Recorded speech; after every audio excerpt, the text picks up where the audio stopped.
أشهد أن لا إله إلا الله لا شريك له وأشهد أن سيدنا ونبينا محمدا عبده ورسوله اللهم صل وسلم وبارك على سيدنا محمد وعلى آله وصحبه أجمعين فقال الله تعالى بالقرآن الكريم أعوذ بالله من الشيطان الرجيم بسم الله الرحمن الرحيم سبحان الذي أسرى بعبده ليلا من المسجد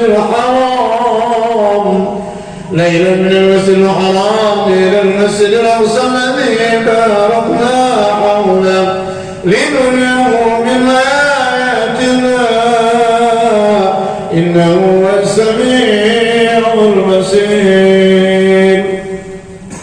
قال النبي صلى الله عليه وسلم الصلاة معراج المؤمنين. Bapak-bapak, ibu-ibu yang dirahmati Allah Subhanahu wa taala, satu ketika Rasulullah sallallahu alaihi wasallam beliau sementara memberikan ceramah di depan para sahabat seperti ini, lantas muncul seorang anak muda. Ketika anak muda datang, wajah baginda Rasul memerah, sepertinya marah melihat anak muda yang baru datang. Lantas anak muda tadi duduk dengan baik, dia dengarkan apa yang disampaikan oleh baginda Rasul sallallahu alaihi wasallam. Dengan penuh tawajuh, dengan penuh konsentrasi.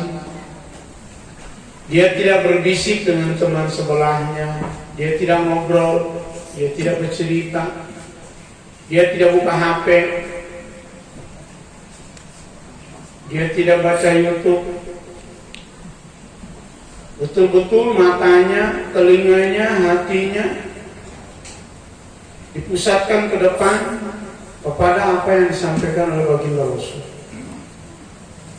Ini saya singgung ini, soalnya biasa ada buka HP lagi ceramah begini. Saya juga ada HP, saya simpan itu.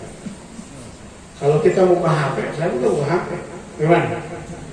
Setuju HP-nya disimpan? Setuju? Nah, setuju. Harus disimpan HP.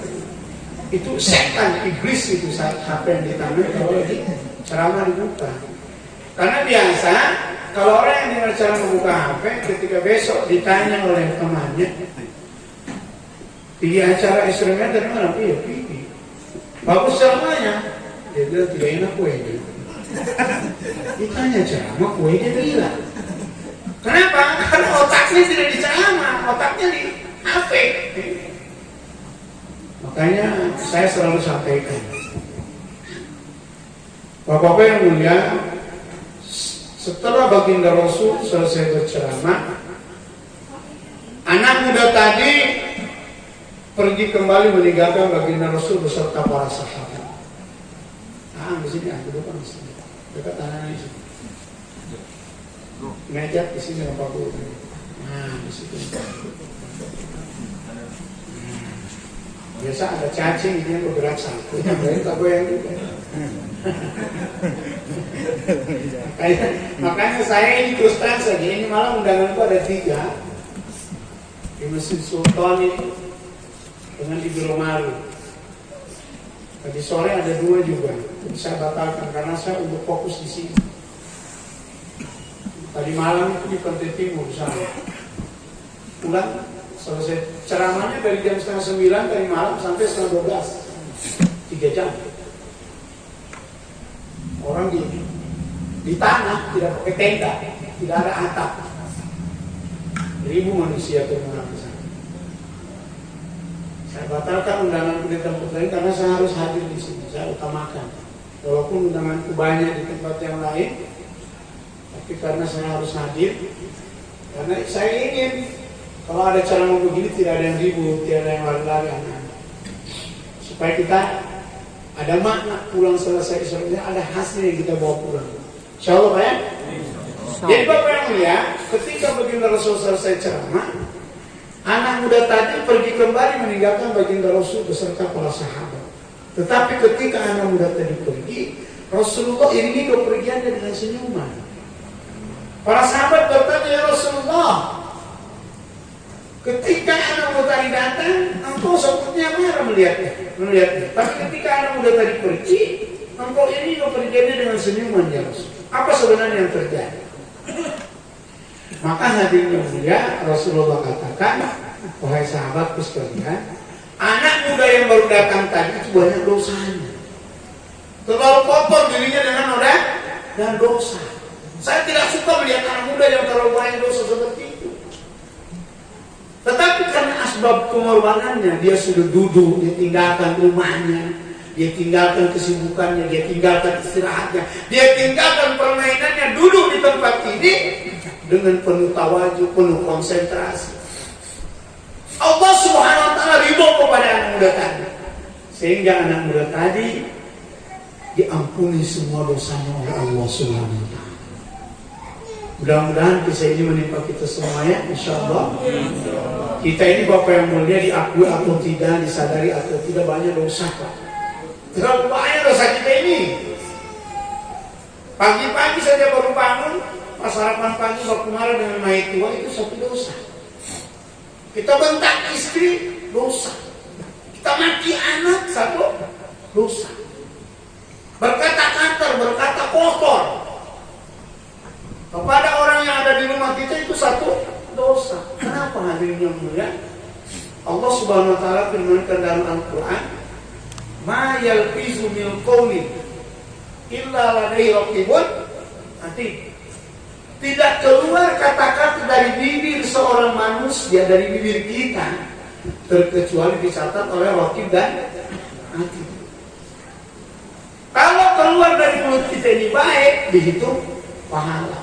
Kalau keluar kata dari bibir kita dosa, karena maksiat, maka itu satu dosa. Menyakiti hati orang, menyinggung perasaan orang, menceritakan kejelekan orang, itu satu dosa. Sehingga dalam kitab Talim ada di zaman tabi'in, orang setiap ngomong itu dia tulis, setiap ngomong dia tulis, dari mulai pagi, siang, sore, malam dia tulis. Nanti tengah malam sebelum tidur baru dia buka semua catatannya, dia bilang tadi, ya Allah ampuni semua dosaku, tadi pagi ngomong begini, saya tadi siang ngomong begini, tadi sore ngomong begini, tadi malam sebelum tidur saya ngomong begini. Ampuni semua ya dosa-dosaku, perkataanku yang keluar dari mulutku, sampai seperti itu orang.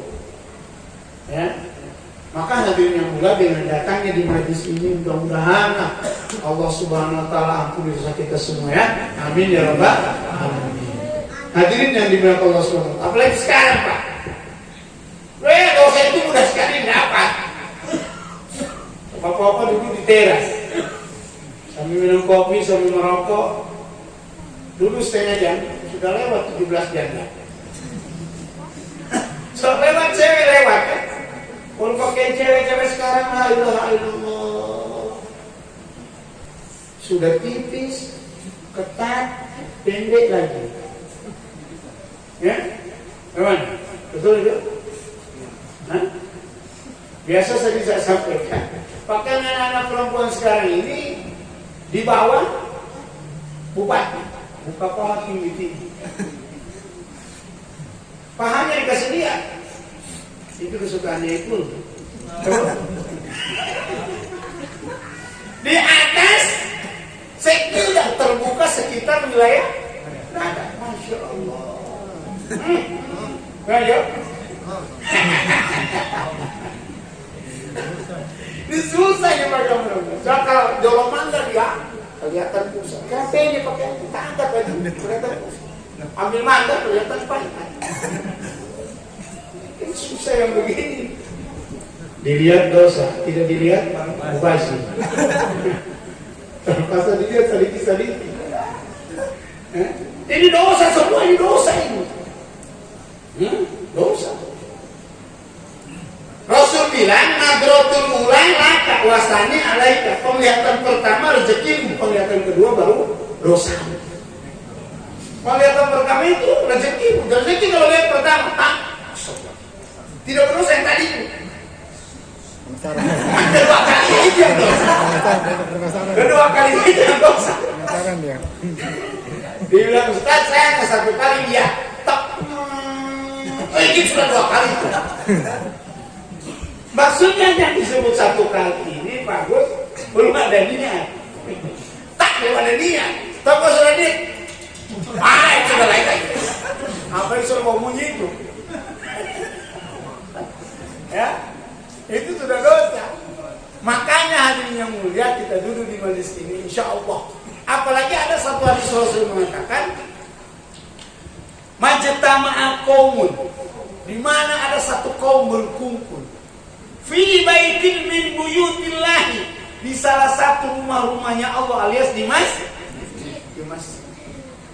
Yasluna kitabullah wa yatadarasunahu.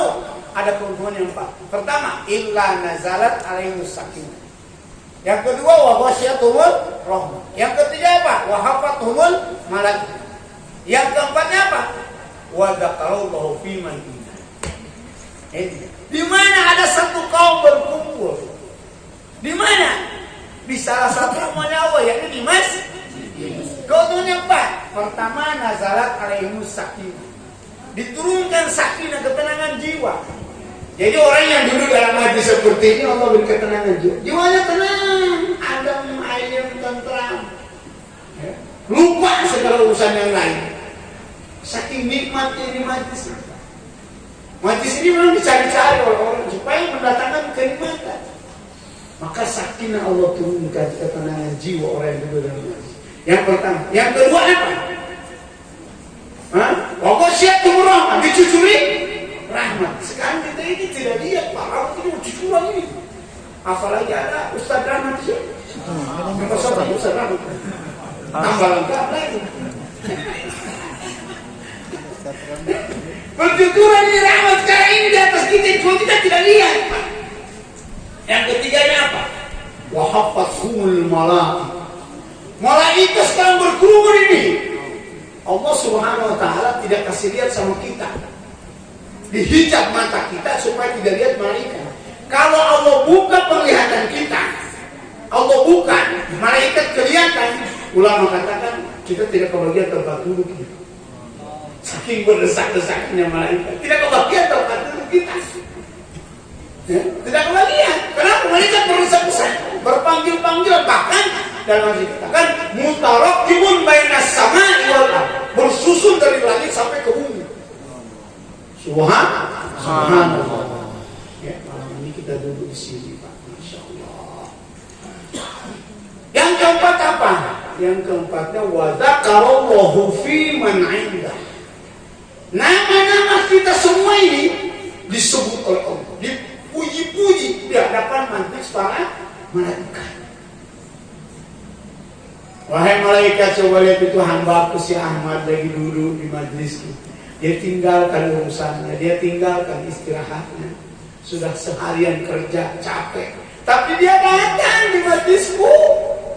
Dia mengagungkan, mengirim sholawat kepada kekasih Rasulullah Sallallahu Alaihi Wasallam. Bahkan menurut ulama lain, bukan hanya nama kita dibanggakan oleh Allah, nama kedua orang tua kita juga dipuji oleh Allah. Coba lihat itu si Ahmad, anaknya Pak Khalid dengan anaknya Ibu Siti. Dia duduk di majlis, disebut dibanggakan nama kedua orang tua kita. Maka hadirin sekalian, sering Ustaz Mustaqim kalau ada ceramah di sini, beliau selalu sampaikan, sahabat itu walaupun tidak ada acara, dia selalu ajak orang duduk dalam majlis. Siapa? Abdullah ibn Rawahah. Abdullah ibn Rawahah, dia selalu ajak orang. Ta'al surah Najlu apa? Najlis nu'minu billah. Duduk kita sebentar bicara tentang keimanan kita supaya tambah iman kita. Duduk ke sejenak saja saya sini. Sahabat seperti begitu. Selalu aja orang duduk ke sejenak, duduk ke sejenak. Karena duduk sejenak dalam majlis ilmu seperti ini lebih tinggi julusus sa'atan fi majlisil ilmi khairun min ibadati al-qisah. Duduk sejenak dalam majlis ilmu seperti ini lebih baik daripada ibadah sunnah 1000 tahun. Bayangkan 1000 tahun. Makanya saya ini cerewet, saya selalu ajak tetangga. Mari kita duduk. Kita duduk dulu kita setiap hari pada asal selalu dulu. Selalu dulu. Kenapa? Karena saya merasa banyak dosa. Jadi saya selalu dulu. Saya tidak mau tinggalkan. Kenapa? Supaya dosa diampuni dosa saya. Sehingga di sini alhamdulillah satu orang di sini kalau sholat asar di sini tidak ada yang pulang. Semuanya orang dulu. Kenapa? Karena merasa punya dosa dan dosanya ingin diampuni sehingga semuanya dulu. Tiap kali sholat asar, tiap kali sholat subuh dulu lagi. Untuk apa? Supaya diampuni semua dosa-dosa kita oleh Allah. Karena kita ini mau mengaku tidak mengaku, sadar tidak sadar, diakui atau tidak, kita ini banyak dosa apa? Masya Allah. Apalagi malam ini Bapak sudah mendatangi undangan yang disebarkan oleh teman-teman ini untuk mendatangi peringatan Isra wal Mi'raj. Kita harus paham juga ini Pak. Saya bisa tolong kepada kita semua yang hadir. Tolong yakinkan perjalanan Isra wal Mi'raj ini yakin dalam hati bahwa benar adanya. Jangan ragu. Karena sekarang banyak agama yang dipolitisir Pak. Dipengaruhi di kampus-kampus dan dipengaruhi sekarang. Sudah mulai dirusak imannya orang sekarang. Itu hati-hati. Isra Mi'raj itu tidak betul. Rasulullah hanya mimpi. La ilaha illallah. Bayangkan bicaranya itu. Itu Isra Mi'raj itu hanya mimpi. Hanya ruhnya saja. Kadang-kadang mereka hanya mendengar dari namanya guru besar. Namanya gurunya apa? Google. Gurunya Google. Dengan Ustadz YouTube. Bukan Ustadz Yusuf. Bukan Ustadz Yusuf. Ustadz YouTube. Kasihan. Kitabnya apa? Baru dari situ lihat sudah menyalahkan orang. Kemarin saya sampaikan di Pantai Timur karena banyak masukan Ustadz. Di sini banyak yang melarang sampai ribut di media di medsos itu. Dia bilang orang yang melaksanakan Isra Mi'raj bid'ah. Saya langsung bahas itu duluan. Dulu bid'ah itu. Kenapa berani mengatakan Isra Mi'raj bid'ah? Dia udah bid'ah jalan dari ini.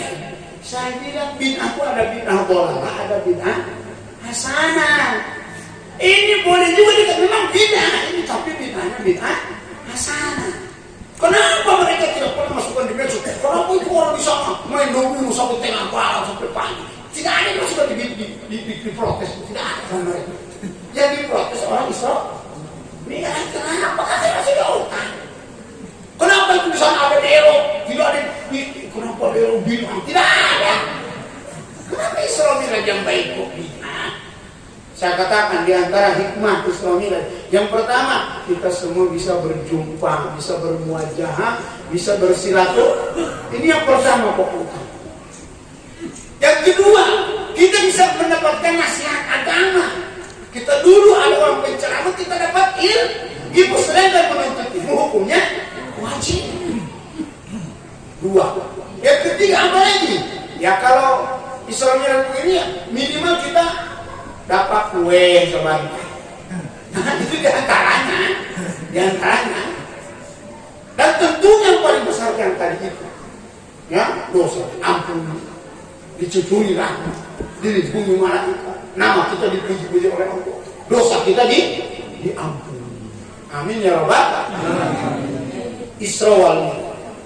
Coba kita lihat ayat Al-Quran yang dibacakan Ustaz Mustaqim tadi. Subhanalladzi asra. Kalau ada kalimat subhana dalam Al-Quran, berarti setelah kalimat subhana itu ada kejadian yang di luar kemampuan manusia, di luar nalar manusia.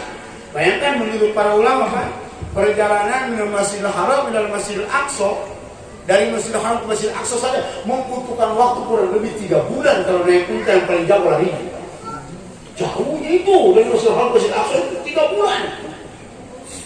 Dari Masjidil Aqsa ke langit 1, 2, 3, 4, 5, 6, 7 Sidratul Muntaha Rabbul A'la, jumpa dengan Allah.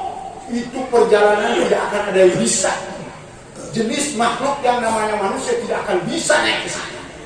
Sedangkan malaikat Jibril saja tidak mampu naik ke sana. Tidak bisa langsung menemani Rasul. Ya Rasul sampai di sisa, kalau saya ikut dengan engkau, saya akan terbakar hancur di bulan Jibril. Jibril tidak ikut langsung berjumpanya Allah dengan Rasul itu tidak bisa, hanya berdua saja bagi Rasul dan Allah Subhanahu wa taala. Kalau Jibril ikut dia bilang terangkat, hancur. Maka hadirin yang mulia, itu perjalanan membutuhkan waktu yang tidak sedikit. Bahkan kalau naik pakai Apollo, ada orang yang mengatakan 3 tahun belum sampai. 3 tahun belum sampai. Itu Apollo itu kecepatannya kan 1000 km per detik itu. Kamu bilang. So bilang itu 3 tahun baru sampai kan.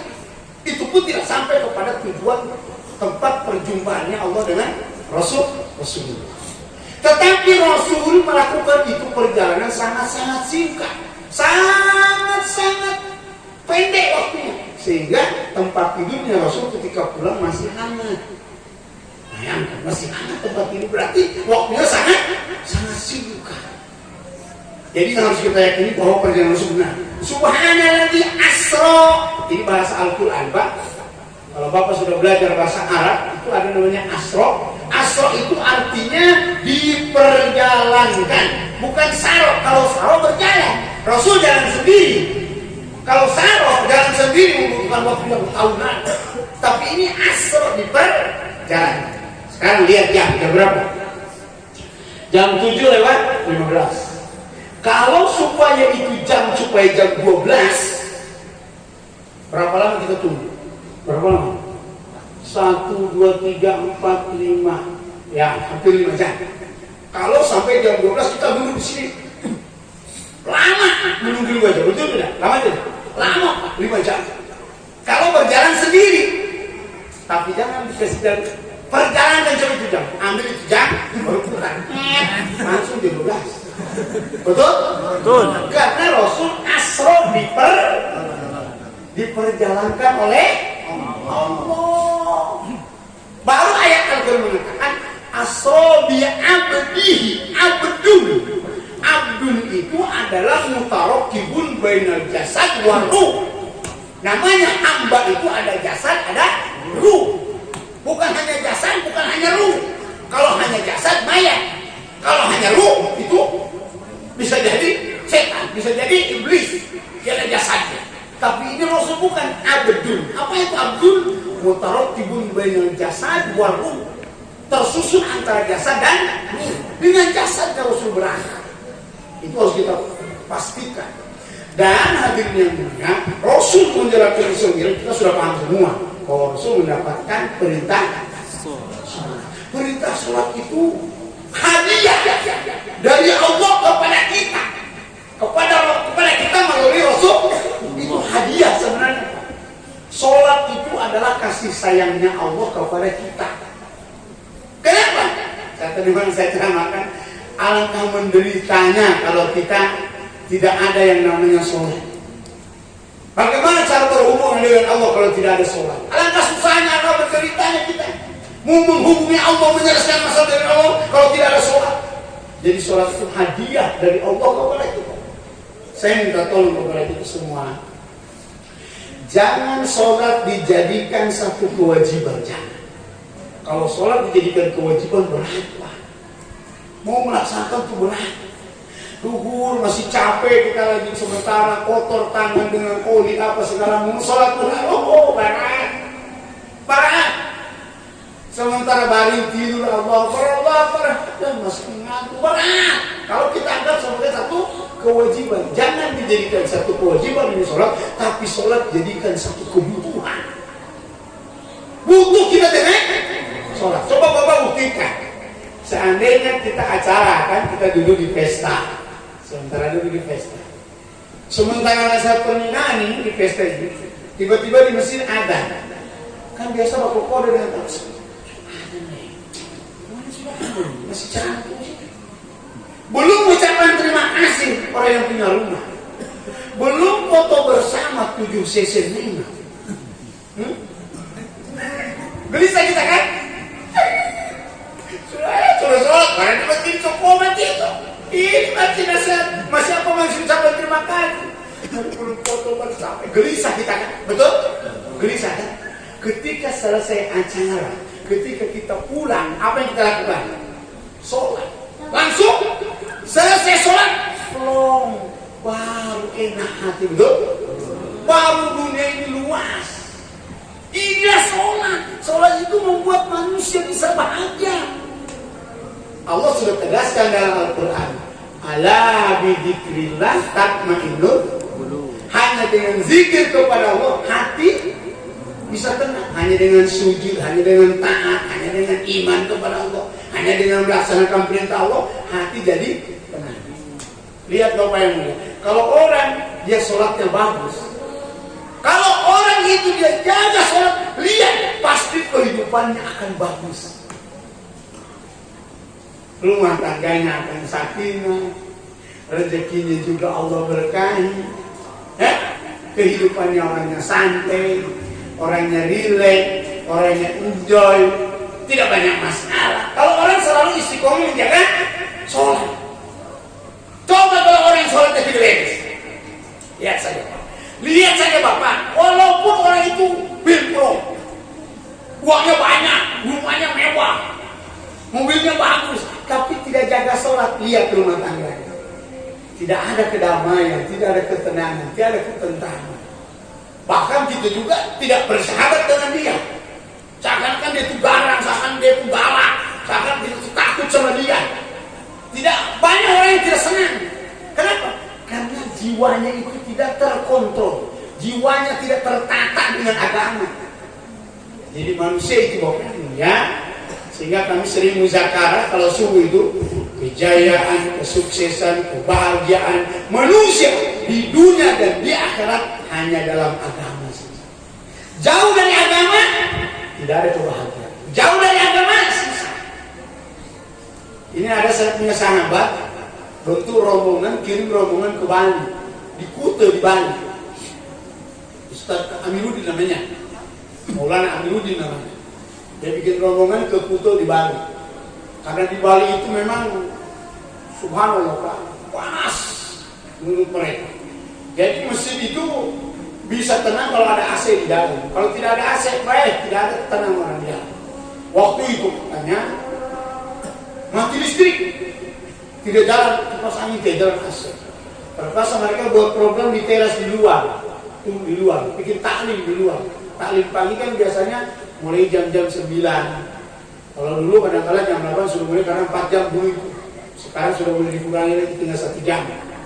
Jadi sementara taklim, beberapa orang dan teman-teman, ada orang dari luar negeri, orang barat, orang Belanda barangkali, dia lari pagi dengan celana kuntum, dengan pakai kaos singlet itu, pakai sepatu dia lari. Ketika dia lari, dia lihat di tengok di masjid ada orang berkumpul, rupanya sementara taklim. Ini yang di belakang ini tak tidur. Kan biasa banyak orang tak tidur. Ini orang barat ini heran. Itu orang Indonesia, dia dulu tidur. Saya ini dari Belanda datang kemari mau enak tidur. Rumahku 7 tingkat, tempat tidurku mewah, harganya mahal, tapi dia bisa tidur. Kenapa orang Indonesia biar dulu tidur? Berhenti dia lari, dia dekati. Itu orang Indonesia. Baru berapa orang tidur sambil duduk tidur. Kita main pakai kasur, pakai bantal, dia bisa tidur. Akhirnya ini orang Belanda ini, dia tidak buka sepatu. Dia penasaran, dia duduk di belakang. Di belakang teman-temannya sementara tali. Duduk kan itu dia. Akhirnya tak tidur. Orang sudah selesai talim, sudah mau hampir zuhur, ini orang-orang barat tidur terus. Sampai mengorok dia. Karena saking nikmatnya tidur dia mengorok. Ini orang yang tadi bilang, kenapa? Bos ini apa sama? Si Ko ini orang ke Cina atau apa? Itu orang kafir dia, orang bule. Mau dikasih bangun. Nah, dengan bahasanya, saya tidak tahu, barangkali mangke. Mangke.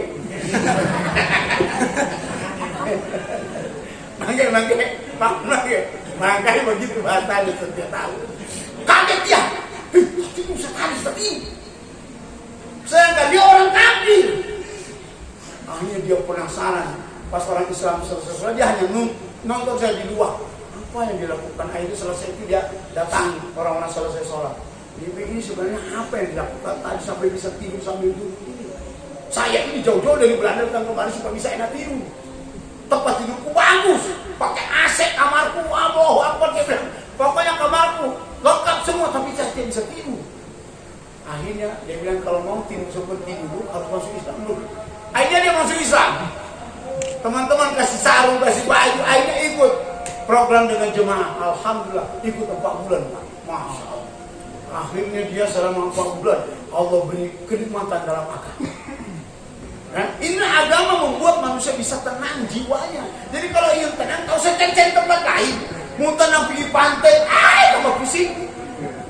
Mau pergi tenang pergi di warkop, tambah stres. Apalagi kita punya uang. Mau minum kopi tidak ada uang, tambah stres. Dari bilang kelihatan di masjid sini dengan ceramah duduk mengantuk. Habis ceramah ada acara makan. Bagaimana? Di sini tiap malam Kamis makan. Saya kasih tahu memang. Jadi kalau makan malam Kamis tidak usah makan di rumah, makan di sini saya. Panggung siapkan terus dengan teman-teman di sini. Pokoknya kalau malam Kamis Mas Tejo sibuk. Siapkan makan di sini. Insya Allah. Insya Allah. Sudah azan, ya harus azan dulu. Ya? Boleh azan dulu. Subhanallah. Nanti kita lanjut kali sholat.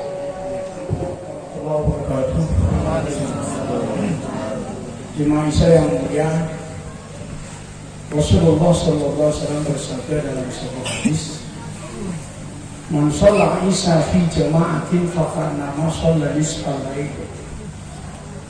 Barang siapa sholat Isya berjamaah sama dengan sholat setengah malam.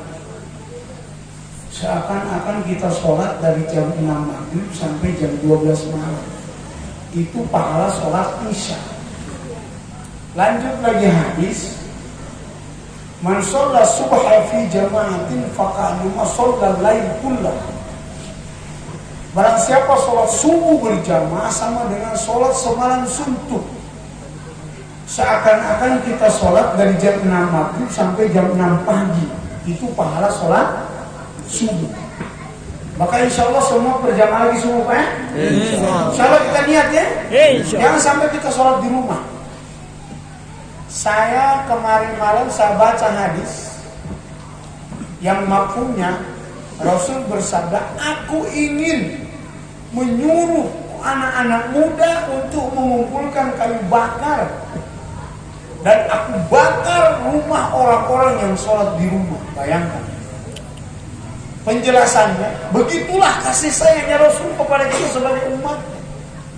Kenapa kasih sayang? Kok membakar rumah kasih sayang? Maksudnya, karena daripada dibakar oleh Allah di akhirat jutaan triliunan tahun, lebih baik saya bakar rumahnya di dunia supaya di akhirat tidak dibakar lagi. Itulah kekasihnya, kasih sayangnya Rasulullah kepada kita. Jadi insya Allah sebentar sebelum tidur kita doa nangis sama Allah, ya Allah bangunkan saya supaya bisa sholat subuh berjamaah di masjid. Insya Allah niat ya? Insya Allah niat. Kenapa hadirin yang mulia? Karena orang dilihat dari segi kehidupan rumah tangganya. Kalau dia orang itu istiqomah jaga sholat, maka rumah tangganya akan sakinah, mawaddah, warahmah, rezekinya berkah. Bukan banyak ya, soal rezeki bukan banyak, bukan jumlah banyak. Buat apa rezeki banyak kalau tidak berkah? Tetapi biar sedikit tetapi berkah. Apa ciri rezeki berkah? Ciri rezeki berkah, rumah tangganya tidak ribut, tidak cekcok, tidak baku marah, tidak baku pukul. Rumah tangganya tenang, adem ayem. Itu tandanya rezekinya berkah. Rumah tangganya selalu penduduk rumah itu sehat, ya, selalu gembira, selalu bahagia, selalu ceria. Itu tanda rezekinya berkah. Tanda rezeki berkah, dimakan sama suami, suaminya jadi soleh, suaminya jadi baik, suaminya jadi ramah, suaminya jadi santun, suaminya jadi penolong, suaminya selalu bantu orang. Itu rezekinya yang dimakan itu berkah. Kalau rezeki yang tidak berkah, dikasih makan istri, istrinya jadi nanyenye. Tahu nanyenye? Gitu. itu berarti makanannya tidak berkah dimakan istrinya itu. Sedikit-sedikit marah, sedikit-sedikit ngeyel, sedikit-sedikit ngambek. Pokoknya ada saja cekcok di rumahnya itu. Itu istrinya itu mulutnya banyak omongnya. Biasa kadang-kala suaminya satu ayat, dia 3 juz. Kenapa? Karena makan rezeki yang tidak berkah.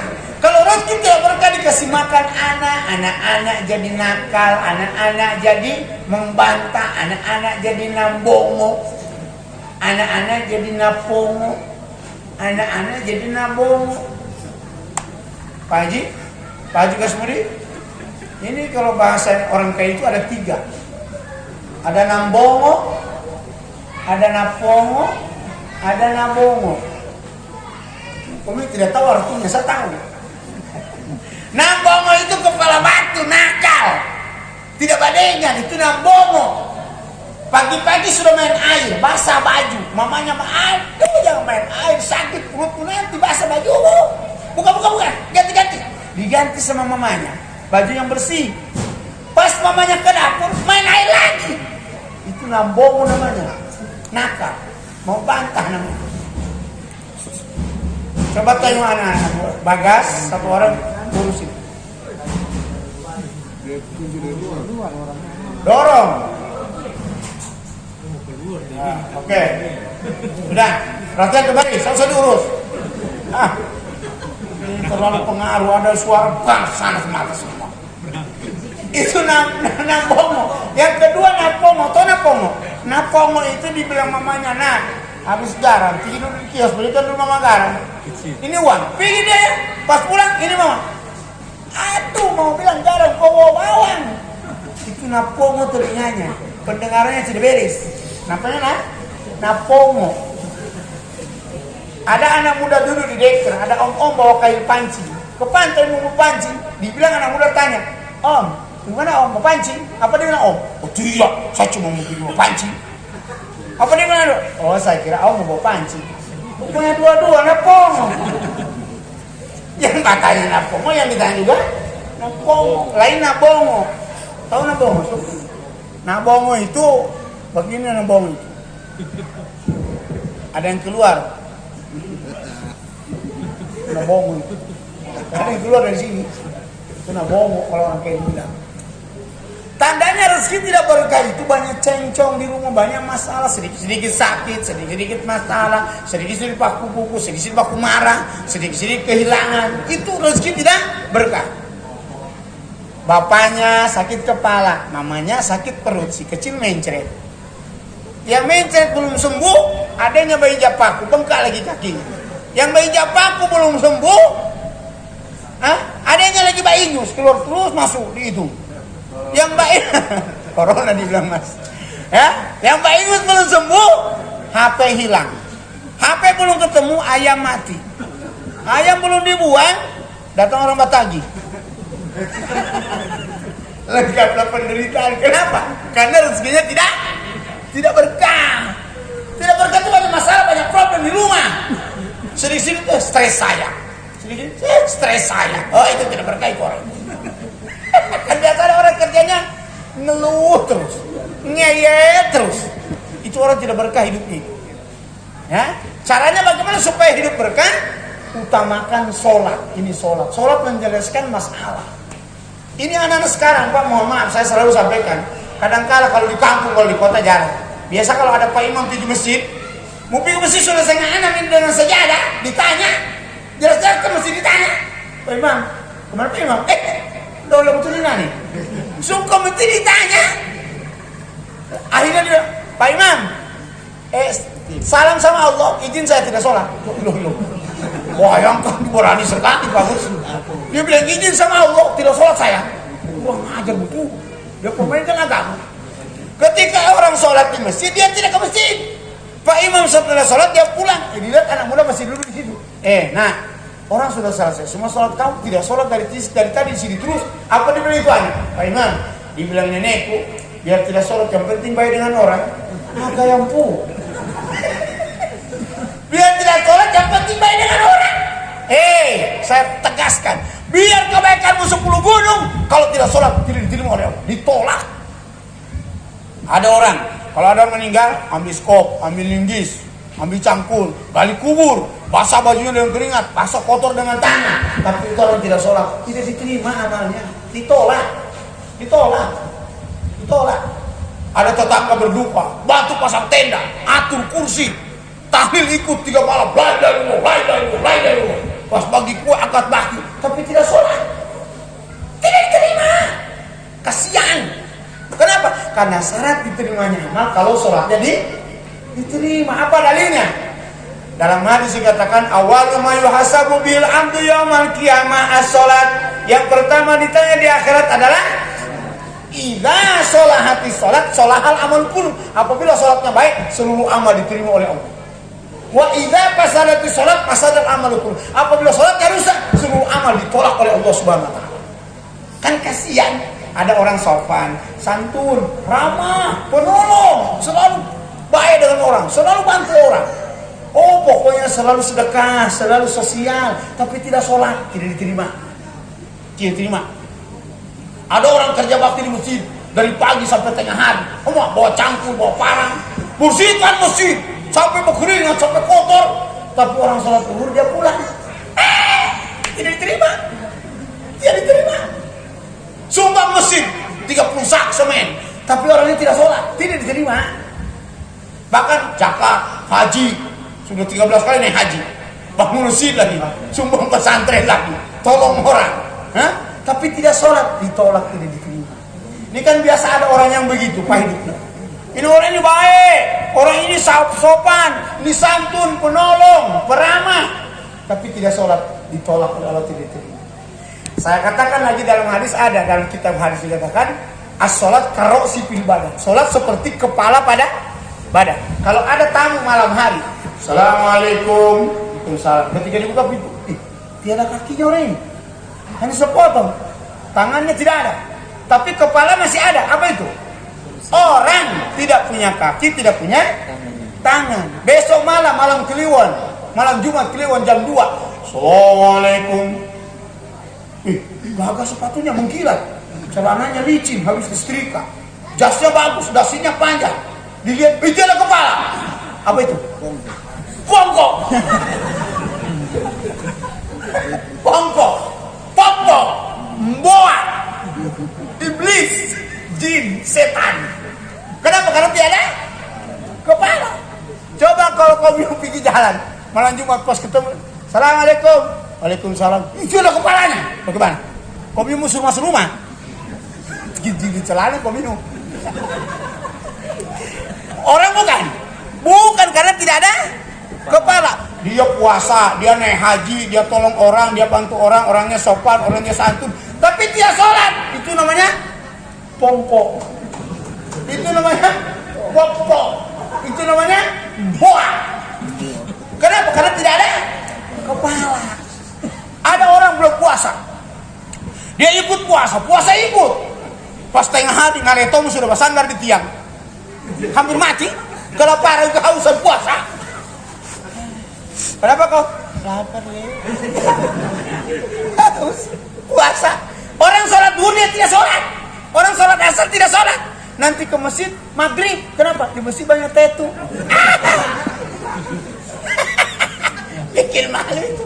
Jadi ke masjid rupanya hanya cari kue, cari tetu.